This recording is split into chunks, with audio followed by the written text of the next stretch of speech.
जानकारी होनी चाहिए, किसी शब्द को बैन नहीं किया है।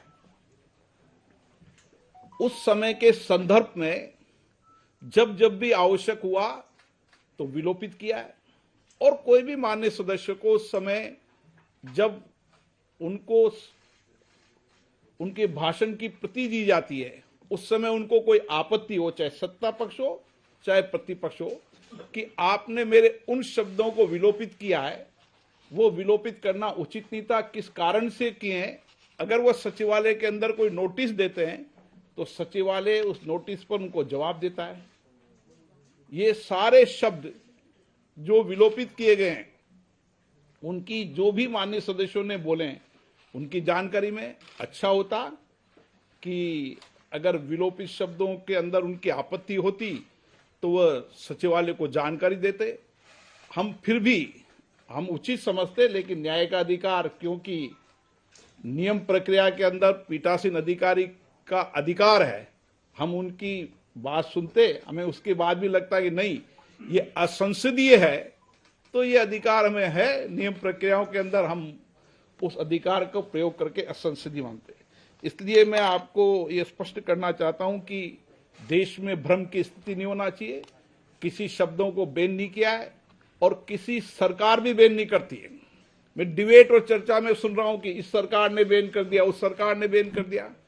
चाहे राज्यों की सरकार हो चाहे केंद्र की सरकार हो, सभी राज्य की विधानसभा और लोकसभा और राज्यसभा एक स्वतंत्र स्वतः निकाय है, जिन पर सरकारों का कोई नियंत्रण नहीं होता।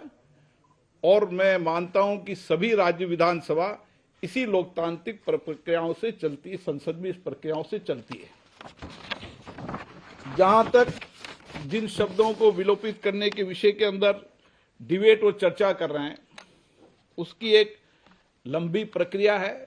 उन सारी प्रक्रियाओं को समय समय पर हम इंटरनेट पर डालते रहते हैं, उन विषयों पर डालते रहते हैं।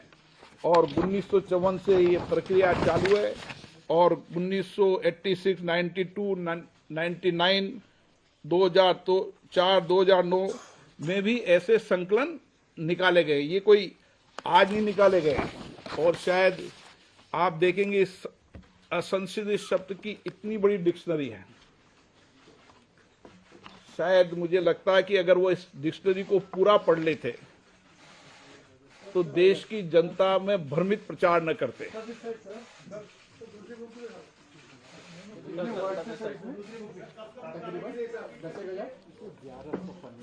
1100 पन्ने हैं, आप भी पढ़ लेना इसको, ताकि जब डिबेट करने वाले, चर्चा करने वालों को आप ही जवाब दे सको। ये निकाला कब से गया था, मैंने आपको बताया 1954 से निकाला गया था। गलत कराओ तो करेक्ट कर देंगे। 54 के बाद समय समय मैंने आपको बताया ना कि 1986, 1992, 1999, 2004 और 2009, 2010 वार्षिक निकालने लगे। अब रेगुलर नियमित निकालते हैं। वार्षिक 2010 से रेगुलर है, 2010 से नियमित है, हर वर्ष निकालते हैं। पहले एक साथ संकलन निकालते थे, अब एक साथ हर वर्ष निकालते हैं। और ये स्पष्ट मैं फिर करना चाहता हूं, किसी भी शब्दों को बैन नहीं किया गया है। जिन शब्दों को उस समय कार्रवाई के अंदर स्पंज किया गया है, चाहे लोकसभा हो चाहे राज्यसभा हो चाहे राज्य की विधानसभा हो, उसका संकलन जारी किया है।